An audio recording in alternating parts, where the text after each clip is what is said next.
Welcome to one more edition of Politics and Random with Berto Willis. Thank you for being a part of the show. The microphone, I keep getting these microphones things off. But we are back. I'm still having that freezing problem with our new computer. We are still trying to figure out what the hell is going on. I worked at it this weekend some. I didn't have a lot of time to do all the work, but we're going to try our best to conduct the show. We'll try our best to continue the show and fix things as we go along. Anyhow, welcome aboard, everybody. Welcome aboard. Let's see who we've got here starting the show. Guess who's here with us? Brother Rodney has already populated us with all the things we need to know about. Michael Rodney says, new study. Arctic Ocean began warming decades earlier than previously thought. During the study, the researchers found that temperatures and salinity, the saltiness of ocean water, remained fairly constant for the Arctic Ocean up until the 20th century. Since 1900, the ocean temperature has risen by approximately 2 degrees Celsius, while sea ice has retreated and salinity has increased. The Arctic Ocean is due to go ice-free by 2035. What's known as the Blue Ocean event, at which point global warming accelerates beyond humanity's control. We'll have less than a decade to prevent this, or there's no hope for our civilization. You are on that team every day, Michael Rodney, and you need to be on that team every day because that is what it's going to take. Absolutely. Climate tipping point. The Arctic is a bellwether for irreversible change around the world. Ecosystems tipping points loom. Wildfire, human land use, and biodiversity loss exponentially increase and magnify climate impacts. Expanding ocean dead zones, coral reef bleaching, and rainforest loss are emblematic of system collapse and are slowly combining to create global tipping points. There is very little time to alter the trajectory of Earth's ecosystem, halting climate drive collapse. To protect the Earth's incredible diversity and stability, we must acknowledge that climate change is already permanently changing the planet, and we are already permanently changing, and we have little time to change. Last one says, Biden drilling report blasted as shocking capitulation to the needs of the corporate polluters. Colin Reese, U.S. Program Manager of Oil Change International Government royalty rates and bonding requirements are far too low and lead to public money subsidizing big oil's profit, while our federal lands and waters suffer egregious harm. Randy Spivak, Public Lands Director of the Center of Biological Diversity, green lighting more fossil fuels for extraction, then pretending it's okay. It's okay. It's the Titanic. We must keep this oil in the ground and start migrating towards renewable as soon as humanly possible. Wait, Michael, how much stuff do you have here, brother? Can New York really get to 100% clean energy by 2040? Clean power supply is being generated in upstate New York, but it is not making its way to New York City, the area that relies most heavily on power from fossil fuels as usual. The mainstream press isn't taking climate change seriously. 2040 is 10 years too late to matter. This is do or die. 100% renewables by 2030 or civilizations collapse by 2050. Liberal cities and states must lead the way. Yes, they must. All right. Matthew McConaughey says he won't run for Texas. That's my state, buddy. What are you doing talking about my state? All right.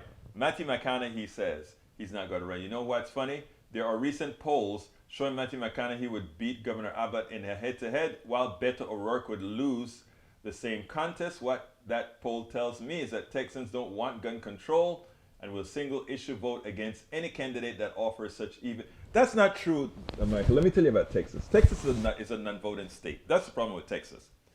And these polls, I can't follow the polls directly because these are, I don't know if these are registered voter polls or likely voter polls, but I know that we've been adding voters. Those of the activists in Texas have been adding people over and over, huge amount of people coming in. Michael says he's watching on Twitch. Yvette Avery Herod. Afternoon, PDR Posse. Welcome aboard. Welcome, Yvette PDR. Welcome to the PDR Posse. Bridge MCP. How are you doing, my dear lady? And Sarah Beath G. Welcome aboard. Eric Hayes. Hi. How was Thanksgiving for all? Had a great Thanksgiving. The wife came up from Texas to DC. This was the smallest Thanksgiving we've had in probably 2 or 3 decades. The three of us, Ashley made macaroni and cheese, the wife made all the other fixings, and I washed the dishes. Yes. Tell me what about that. But we had a very good Thanksgiving. Mostly because our daughter's in One Piece Collective and getting better slowly, but getting better. She's working hard at it. In fact, one of the reasons I was kind of late with the show is because we just got back from therapy, and we do therapy several times a week. Eric Hayes, oh my God, going total off fossil fuels. Yes, we have to go totally off fossil fuels, definitely. Bridge MCP, hey Eric, nice and you. Daniel Ledo says, who is your favorite to replace Biden? HRC, Buttigieg, Michelle Obama?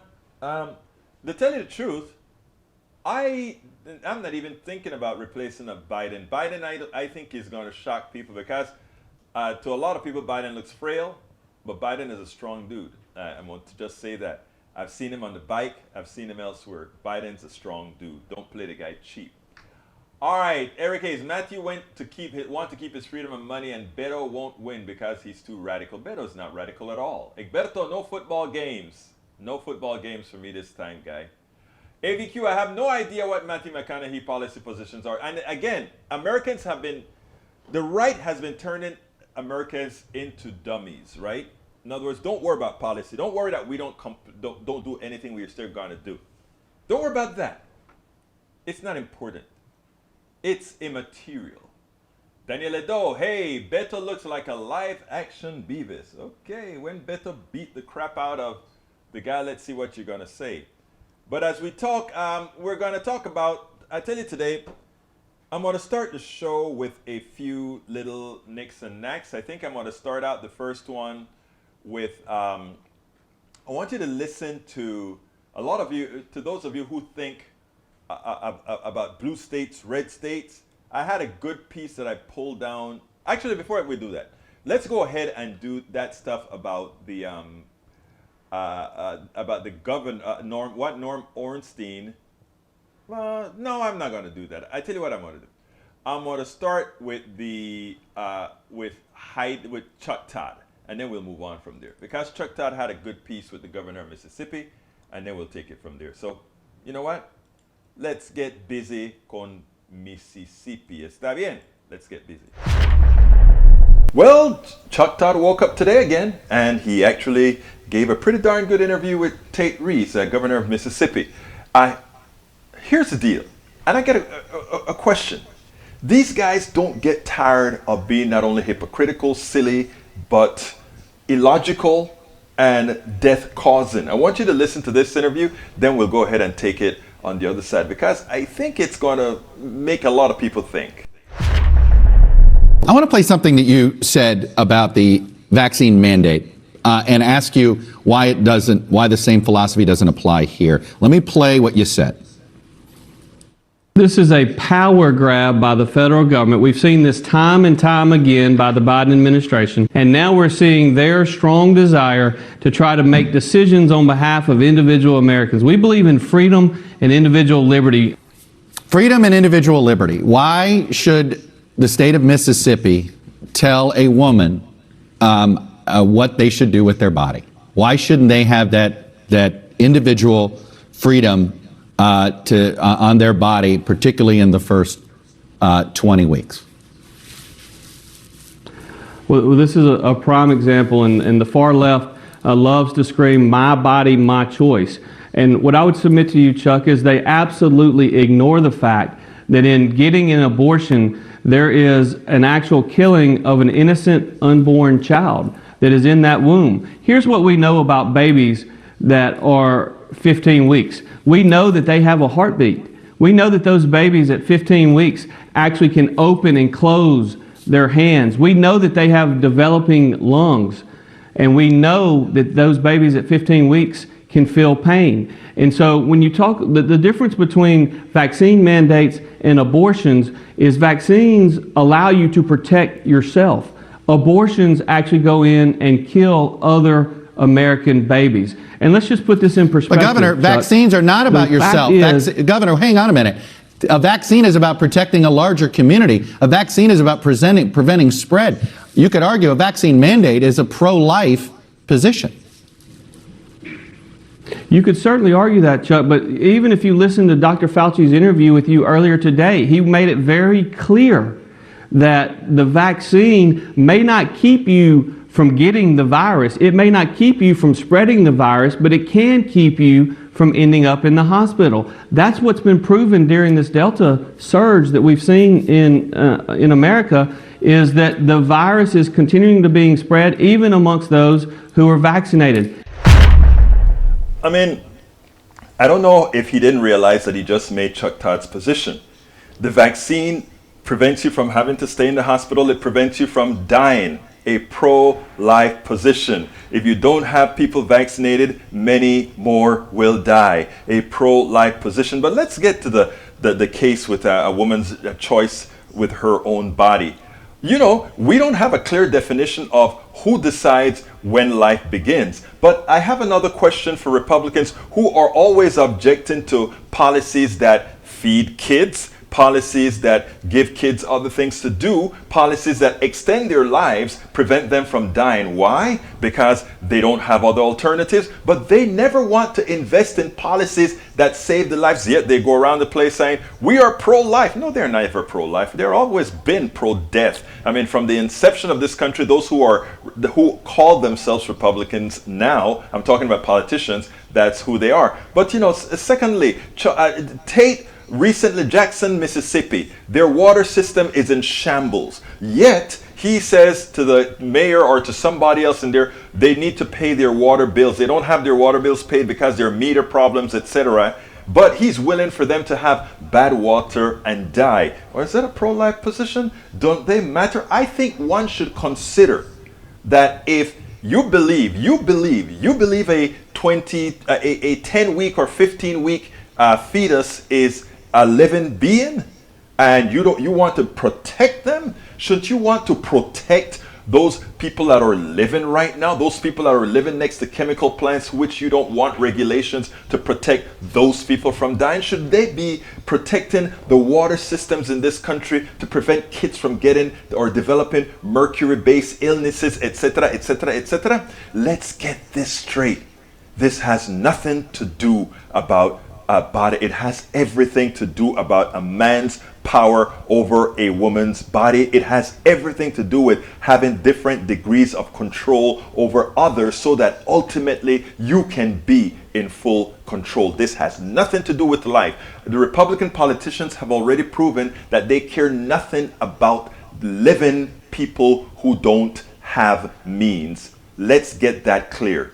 Chuck Todd did a good job in giving us that option to expand on the stupidity of what everything is that the Republican tenets are right now.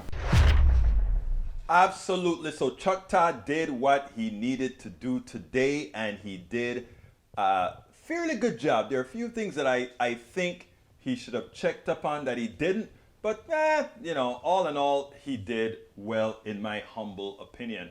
Eric Hayes says over 117 people dead from 2020 to now due to letting people out that should not be due to low bonds and liberal judges.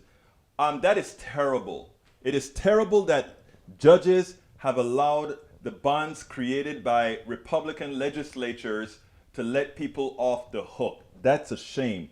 But you know, if we're talking 117 people that are dead because they got off on bond, how do we qualify the 2,000 or so Texans that die every year because the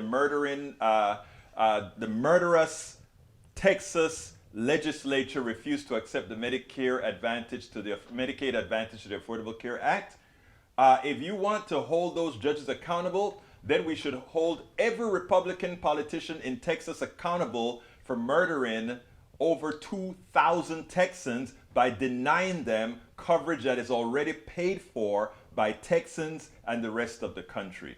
So let's have some perspective here. 117 people die because of bad policy that lets thugs out on the street, a few thugs out on the street, versus a thug in a tie, a thug in a suit and tie. Thug in a suit and tie. What's that called? What's a thug in a suit and tie? A Texas Republican politician. Don't you ever forget that. I want all of you to remember that. A thug in a suit and a tie is a definition of a Texas politician. All right, continuing. Puffin, AOC 24. Is she going to be old enough then? Puffin for president. All right, Puffin. I don't know you, but we'll see about you.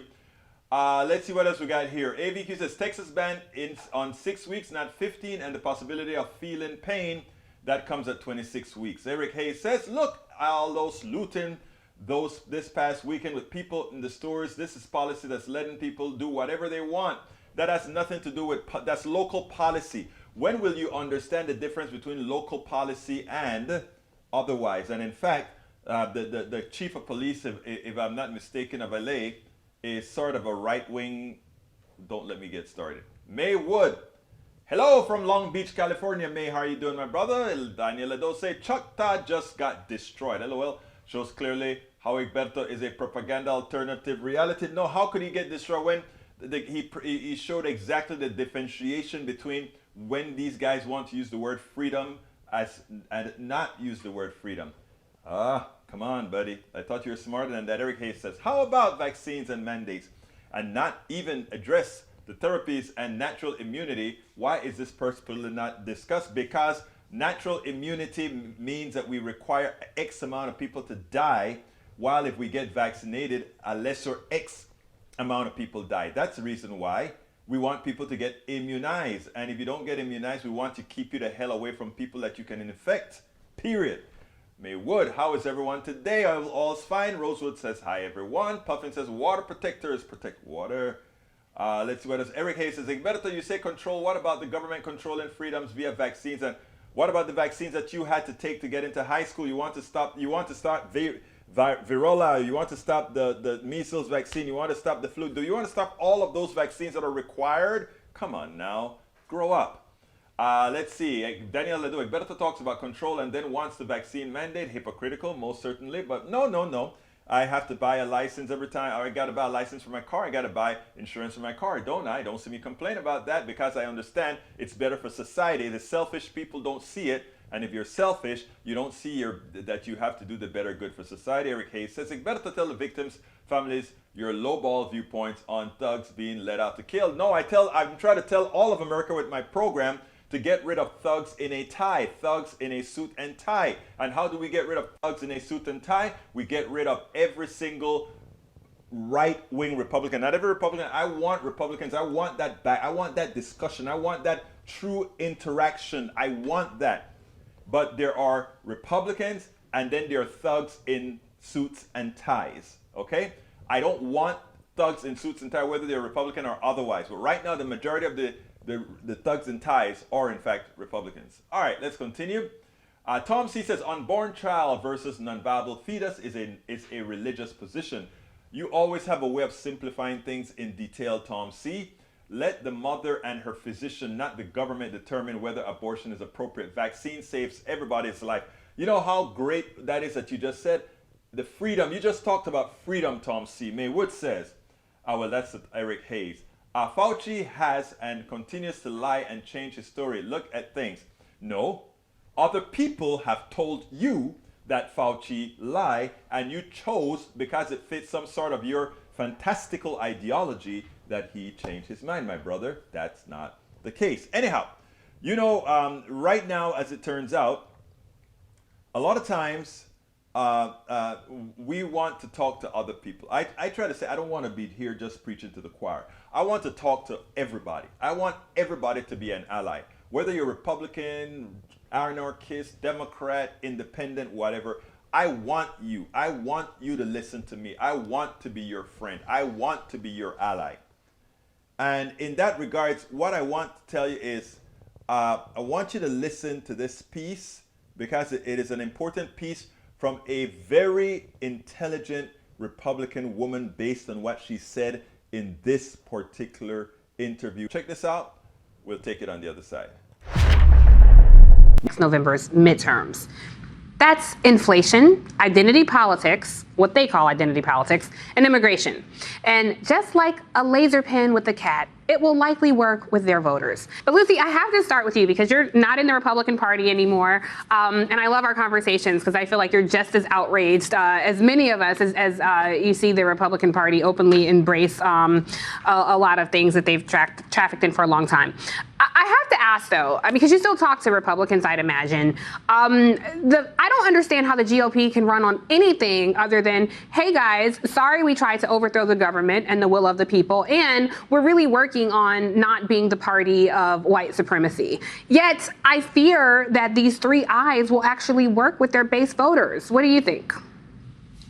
Well, I think it's true. I think there is evidence to suggest it will work with their base voters. And that's in part based on how Democrats respond to these Republican talking points. I mean, when you look at someone like Steve Bannon being indicted a few weeks ago, he did it live streamed. He pled not guilty. He did a big parade. He, had tens of millions of people downloading his live stream all over the country because that is the power of the Trump cult, right? But I think that Democrats often, when they're addressing would-be voters, and no one's going to like to hear me say this, but everyone has a vote that counts. They are treating moderate voters as though they are part of the Trump cult and you are either with the Trump cult or you're not. Now, I am, as you say, a former Republican, and my litmus test for a candidate is, do you completely repudiate Trump and Trumpism and the proto-fascism that is today's Republican Party?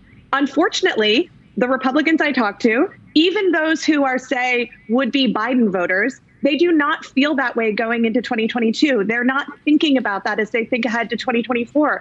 And so this is a matter of really appealing to their better angels. So we're asking them to do something that's hard. We're asking them to do something uncomfortable. You mentioned the identity politics. That's a huge issue. We need to run into those issues and say, why do you feel like things are changing in the ways that your children are being taught in schools?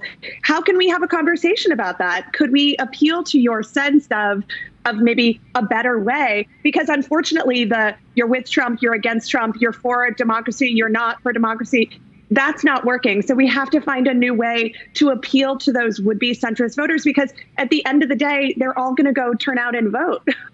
Yeah, and honestly, Lucy, we have to be honest about identity politics, because when we say things like NASCAR dads or soccer moms, all the euphemisms that the media has for traditionally white voters, that's also identity politics. And it shouldn't be that hard. It shouldn't be that hard. It should not be that hard. But if you notice what that analyst said, that Republican operative said, it's very important. She pointed out, and I think Democrats should heed this former Republican. She said the following: it is not working. Trying to malign Trump with some of these guys, it is not working. Additionally, trying to tell them otherwise, it is not working. So what is it that she's saying? And because this is very important what she's saying.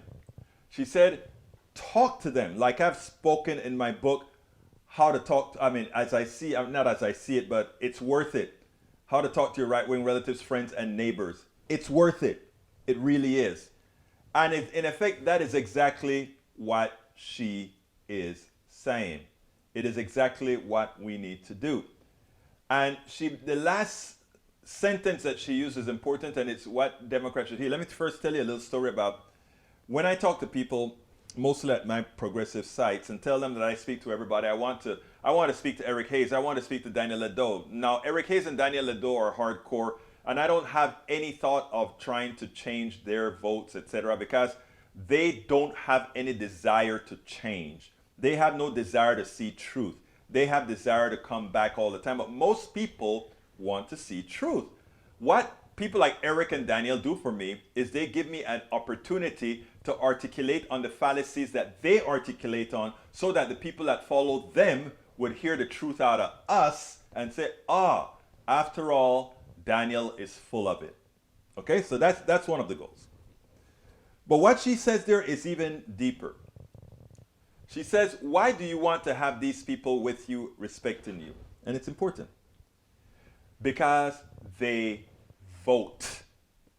if you got anything out of the clip that we just played, because they vote. I've been told by my liberal proteges, forget about trying to talk to those folks on the right. They're nuts, they're crazy, it's not worth it. Many have told me that. And what this woman just says is absolutely true. They vote. They vote. They vote. And you know what's the problem with many of the people on the left? They don't vote. If all the people on the left voted and all the people on the right voted, we would have left-wing landslide elections all the time because we support what the people say they want. Look in the polls. Nobody wants to call themselves a liberal. Nobody wants to call themselves a progressive. But when you ask them what policies you want, they all come and they say, we like what you're saying. We love what you're saying. So therefore, but they don't vote. So I love that woman who just said, remember, these people all vote. All right. Daniel Ledoja says, Egberto makes the arrogant assumption he is some sage bearer of truth. No, all my truth is backed by facts that are all discernible, investigatable, repeatable. The hubris is shocking. It's not hubris. If you want to call truth hubris, what can I say? That's your choice. But truth is truth. Norman says, where are the Democrats in the media streaming? You got one here trying to survive. Where are the Democrats in the media live streaming? Is it corporatized media? Click so they can sell stuff. Look, we're trying, and good thanks to a whole lot of you that's listening to the program right now, we can continue to provide truth to counteract the lies that an effective right wing paid for by many plutocratic sources are. But anyway, we're near half the program. I want to remind all of you to, if you are on YouTube, please, first of all, give me a thumbs up on YouTube. And if you're also on YouTube, please click that join button. Please become a member of our PDR posse. We need you so badly. We need 1,000 of you. We're only at about 305, but we need 1,000 of you. So please go ahead and keep on clicking that join button. Encourage your friends to kick it. If you don't see that join button right now, you can go ahead and go to politicsdoneright.com/YouTube. Politicsdoneright.com/YouTube. Alternatively, you can support us on Patreon. Patreon is spelled Patreon, and that is at politicsdoneright.com/Patreon. Politicsdoneright.com/Patreon. Politicsdoneright.com/Patreon. And even though we don't particularly like the leadership of this group, but they, people support us via PayPal. Support us. politicsdoneright.com/PayPal. politicsdoneright.com/PayPal. Please go ahead and consider getting our books. As I see it, Class Warfare, the only resort to right-wing doom. It's going to teach you a lot about the economy, how to talk to your it's worth it. How to talk to your right-wing relatives, friends, and neighbors. You can get all of them at a deal you get all of them at a deal if you get it at our store, politicsdoneright.com/store, or you can go directly to Amazon and get it at politicsdoneright.com/books. politicsdoneright.com/books. Let's see what else I need. If you want to get to our store, if you want our all-in-one that encompasses all the different forms to support our program, go to politicsdoneright.com/support. politicsdoneright.com/support. So, folks, I want to issue the statement for Daniel Ledoux. I think it's important again that I hit him up, because whenever right-wingers are caught lying, whenever you break down what they're saying, they try to stop you by calling you arrogant or having a lot of hubris. Do not ever, ever let that stop you from telling the truth. Ever, ever, ever. Like, let me give you a truth that very few people want you to know about. There's a truth that they don't want you to know about. They like to talk about blue states, and somehow the blue states are no good, or the blue states are bastions of whatever. When it turns out that more abortions occur in red states, The people are on more drugs in red states. All the deviancy that you can think of, you can find in red states, right? I'm talking on a relative basis. And not only that, I want you to see how I want Democrats to deal with these folks that do that kind of misinforming. Because it's important what I saw yesterday. I want you to check this out, and then we'll take it at another, or rather we'll take it on the other side. Check this out. Heidi Heitkamp handed Chris Christie his you-know-what on a platter. It had to do with the SALT tax, the state taxes that are deductible from your federal income tax.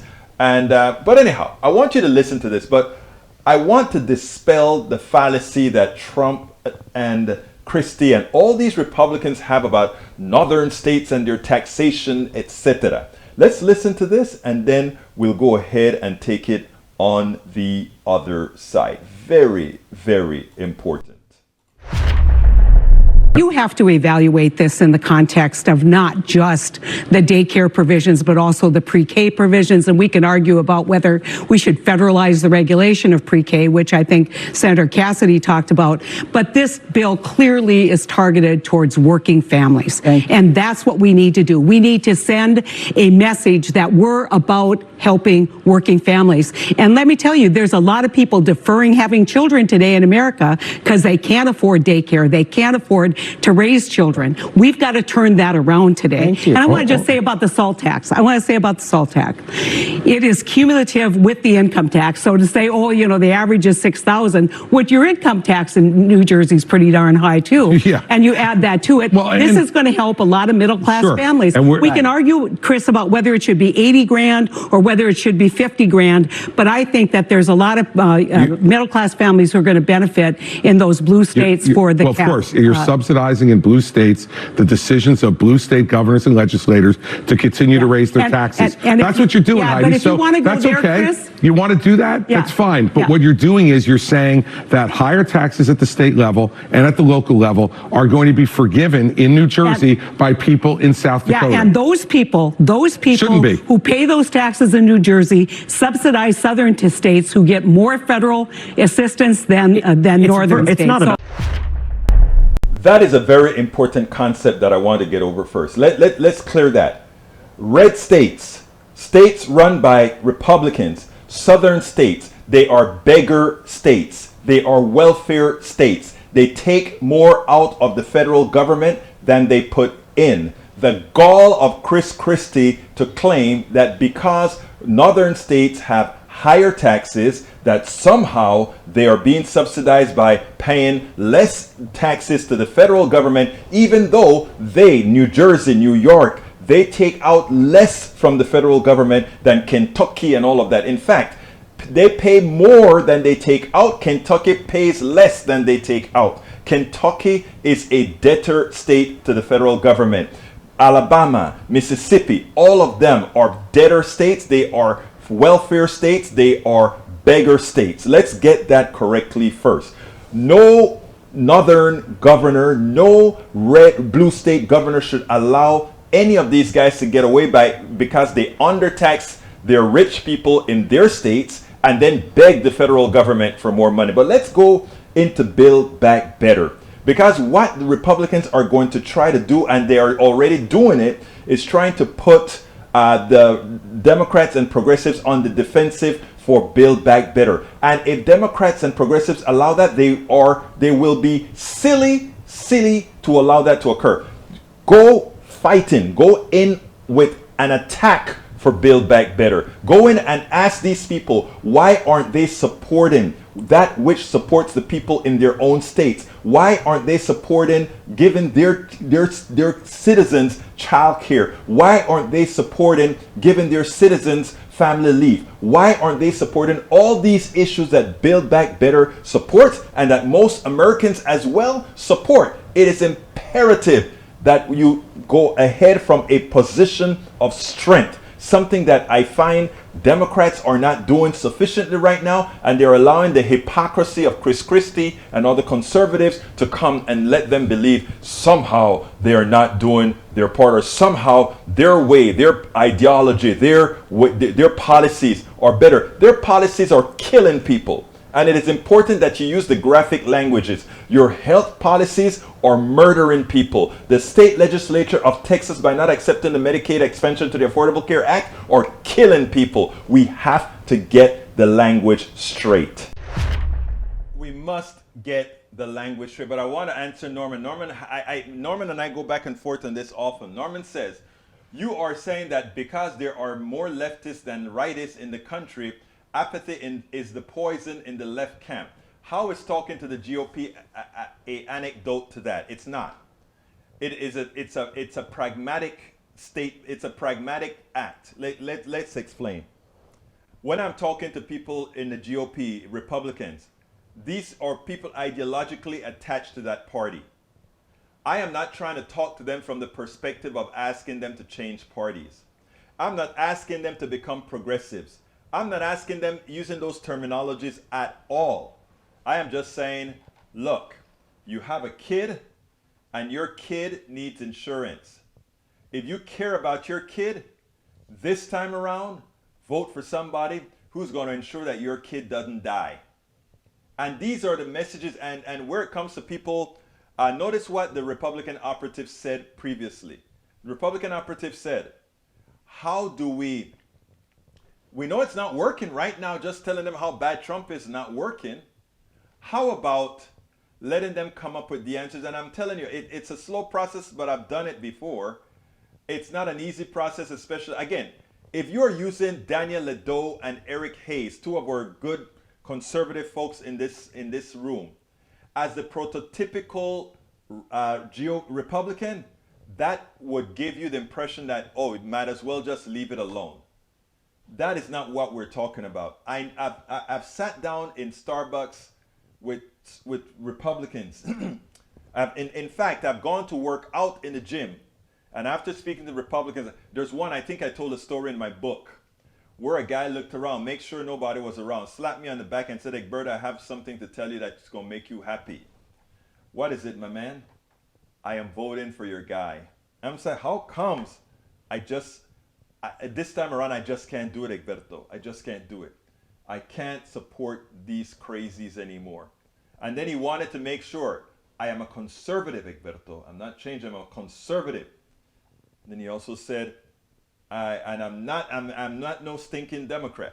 I mean, he was kidding around when he was telling me a lot of that too, right? But what I'm trying to say is, if you appeal to their humanity, they will vote humanely. Some of them will. Some people, and we know the ideological bent of some people who would have their fingers cut off, who would go ahead and get COVID, not to say I have capitulated to the truth. But that's another subject. Okay, let's see what else we got here. Para ver. Daniel Ledo, let's say that is between two. Replying, let's go down. Macaroni says, Daniel, that's another conversation. Coming down. Carl Cox, happy holidays, Egberto, to you and your family. Did you read the latest email I sent you?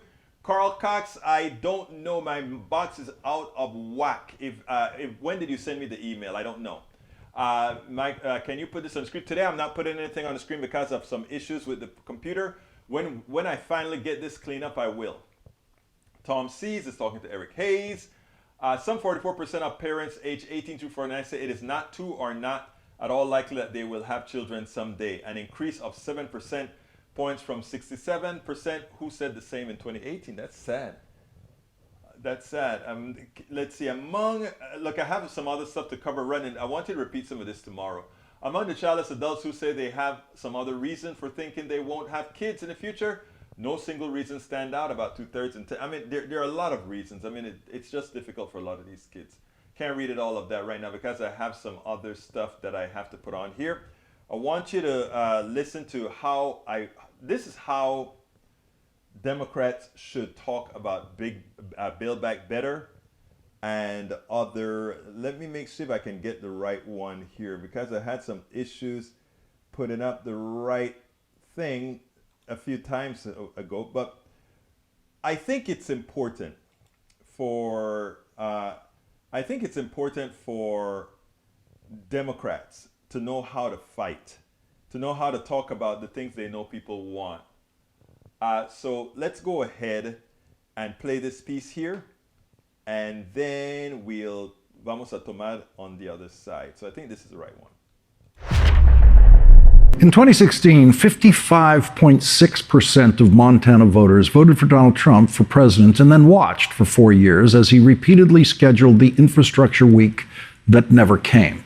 Donald Trump never introduced an infrastructure bill. Donald Trump never got a vote in any congressional committee or in the House or in the Senate on infrastructure. And when he ran for re-election, Donald Trump got even more votes in Montana, 56.9% of the vote. Today, on NBC Montana Today, the state's Democratic Senator John Tester told the voters who voted against Joe Biden what they will be getting in the bipartisan Biden infrastructure bill that the president signed into law last week. It deals with infrastructure like roads and bridges and water systems and electrical transmission and broadband. It's a big bill. It's the biggest investment in infrastructure ever in this country. And it's going to do some great things for Montana. It's going to help us push our economy forward and reduce the cost of doing business. So it's a very good bill. It was I helped negotiate it over 8 months, and it's good to see it get signed into law. Now we'll be looking forward to the projects when they hit the ground here in Montana. Now that is a senator. That is a senator in a red state that voted overwhelmingly for Donald Trump, not at all scared to come out and said, I helped this bill that's going to help us all. And he's already come out and stated with the Build Back Better bill that he also is in support of those provisions, including those that have things like family leave, etc. He knows that that is what people want, and if he can explain it in his place, he would. I'm running out of time, so I want to play the last one, and then we'll take it on the other side. I've seen this played before. This is nothing new. And let me be clear right up front. This is not a vlog to bash Democrats at all. In fact, the vast majority of Democrats, the progressives, and many of the moderates, they are in the deal. They want to see Build Back Better come to fruition, and not just the hardware infrastructure bill. But I've seen this act before. Democrats are in full control of this process.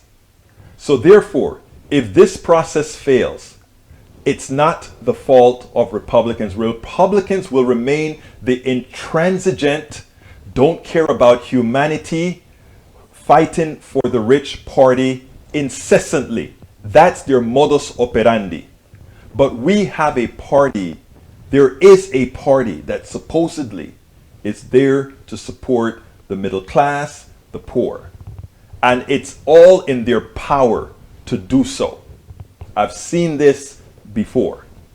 And it's ironic because it is taking the same two-step process. To be clear, I am pretty darn sure, assuming none of our very old 80-something-year-old senators die, assuming none of the other Democratic senators get a heart attack or something, this bill, the Build Back Better bill, will pass. The question is, what in that bill will pass? How effective will that bill be? But let's go back a few years. Let's go back to 2010. And I want to show you a headline, because this is very important. This headline says, Senate, let's get it on the screen. Senate Democrats drop the public option to woo Lieberman and liberals howl. Okay?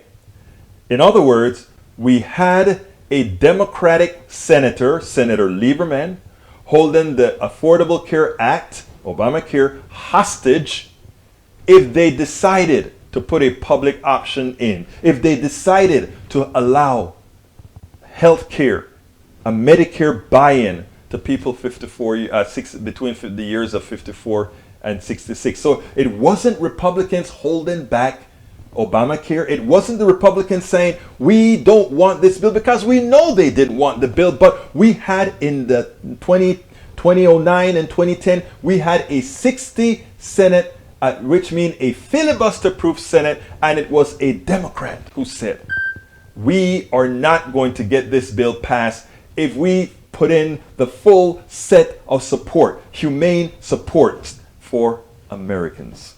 So we had to drop the public option. In those days, many of us progressives, as we blogged, as we preached, as we went on to CNNI reports, as we did all these features, we said, if you drop the public option, why have a bill? In effect, it's another giveaway once again to the insurance companies. Now look, to be clear, Obamacare saved my life. I got screening that I would not have gotten if Obamacare hadn't been there. We were able to continue affording ever elevating prices of insurance because Obamacare put some limits in there. But the constant growth of healthcare continued, not because Democrats did a bad job, because one Democrat, several or a very few Democrats decided they were not going to support the public options or policies that would make it better and prevent the pharmaceutical companies, prevent the hospital companies, prevent the insurance companies from screwing us all. They had their defenders. The Republicans weren't going to do anything, but they had their defenders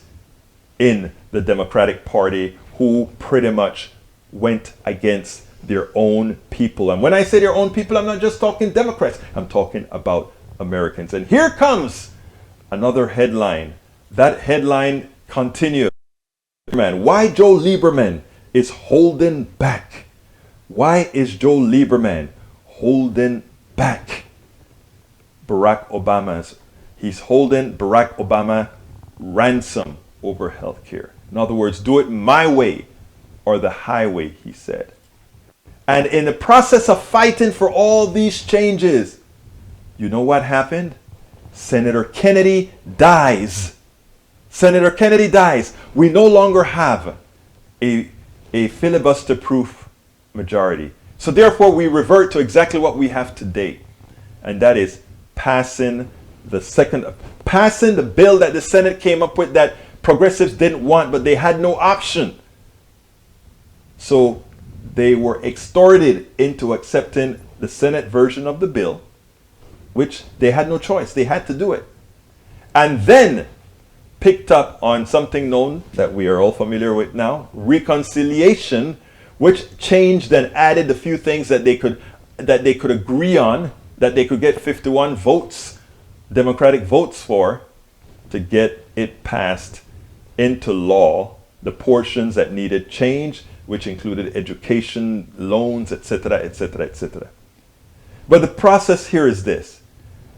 When Democrats are offered the full context of working for their people, there are always a few that continue to be controlled by a plutocracy that pretty much says, we're going to give you some, but we are still in control.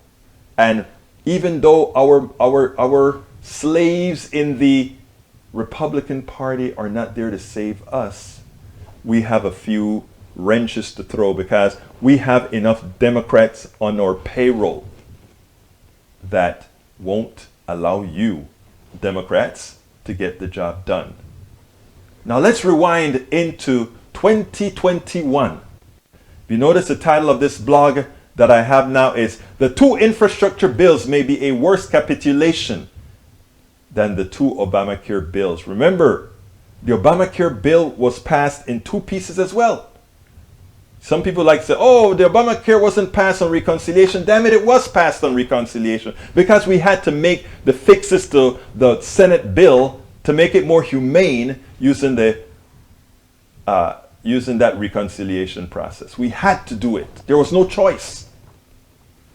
Now, here is a similar headline. The similar headline, Joe Manchin, and it says, Manchin puts paid family leave, Medicare vouchers on spending bill chopping block. In other words, another Democrat is holding, one Democrat is holding Build Back Better hostage. He's trying to come up with every kind of excuse. Oh, with inflation rising, it may cause inflation. Of course, 16 emeritus economists said it will reduce inflation, or at best leave it as is, because again, the bill is virtually paid for. Then he says, no, we don't want family leaves. How can we add family leave when Social Security could go bankrupt, when Medicare could go bankrupt? They don't have to. We just have to stop allowing rich people to not pay Social Security taxes on all of their incomes. You allow that to occur, suddenly we are awash in Social Security money. Suddenly we are awash in Medicare money. But no, most Americans don't know these features, that rich people don't pay past $100 and something thousand of their income in Social Security. Most Americans don't know that those people who get capital gains, they don't pay that high tax rates that you get that would bring the monies into the coffers to allow us to have Build Back Better on steroids. They don't know that. They think that somehow these rich people who actually is pilfering our money, because that money doesn't belong to them. It is our excess labor that they're spending. It's what they didn't pay us that is their wealth. And Joe Manchin is saying, you know what? You know what? I am not willing to charge those people who already are living on your backs a penny more, so that if you have a kid, you can stay home longer. So that if you have a sick mother, a sick father, a sick daughter, a sick anything, that you can take care of that person, knowing that you have a social safety net that is there to assist you. Because that is what's known as humane. That is what's known as a society. That is the definition of society. But our economic system, or unfettered capitalistic economic system, says to hell with that. And we will have somebody in every party, Joe Manchin, Christian Cinema, in the Democratic Party, to hold you hostage. You can't move till we say you can, till we allow you to move. So again, I've seen this game before. And right now, I hate to tell all my progressive brethren, we are locked in this game right now. There's no escape for this game right now, because yes, it's worse in the case of Obamacare. Obamacare had 60 votes, so we could lose 59 votes later on. We could lose a few. But if one of our octogenarians dies or gets sick, we lose the Senate. If we piss off Joe Manchin too badly, he makes Mitch McConnell the speaker. We're between a rock and a hard place. So how do we get out of this? We are going to have to take what we can get for now. But come 2022, we're going to have to defy everything that you hear on TV. I want you to remember what is geometric progression. I want you to remember the word grassroots. I want you to remember how to talk to your neighbor. And I'm not talking about talking to your liberal and progressive neighbor. I'm talking about speaking to all of the people whom you know. And explain to them not to like you, not to like liberals, not to like progressives, not to hate others. Express to them that working together is the only way. Supporting policies together is the only way either one of you would do good. You're not looking for a friend, you're looking for an ally. You're looking for somebody who understands that Joe Manchin is no friend to either Republican or Democrat. You're looking to someone to understand that the plutocracy is the enemy of us all. And that the only way for us to get what we want is not only demand what we want, but elect people who have no fear in having these guys dangle hundreds of thousands of dollars in front of them and say, you don't do what we want, we'll give this to your opponent. Do you think they could ever tell that to Alexandria Ocasio-Cortez? She defies the system by saying, I am not going to use the type of funding that you guys use. I'll develop my funding. Grassroots. We can look at Ilhan Omar. We can look at all these other folks that are starting to create this new paradigm where they are no longer warrants of the plutocracy. Folks, we're going to have to work this on a two-tier process. The first one, geometric progression. Make sure you talk to 10, 20 people and ask each one of those to talk to 10, 20 people. Geometric progression says we'll have the whole damn country in a few weeks. This can be done. This has got to be done. We cannot allow the plutocracy to simply hold on to a few people to hold the entire country hostage. It's in your hands. All right, folks, that is going to be the end of the show today. I ran over by a couple minutes today. Please do remember, however, to support our program. Please, if you are on YouTube, please go ahead and click that join button if you're on YouTube. If you are on what's the other? If you are on Facebook, just click there's a button on Facebook. I'll tell you what. I'm going to throw these things into the screen right now. If it allows me to switch, and somehow it's not allowing me to switch. But anyhow, please go to politicsdoneright.com/support. That is where you find all the different ways in which you can support Politics Done Right.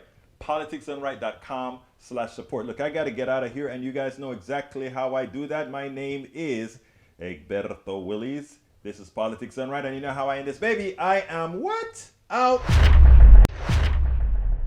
We spend a lot of time deconstructing the news, trying to parse it into a form that everybody can understand. We try to find those little nitpicks where it flies above the fray, etc.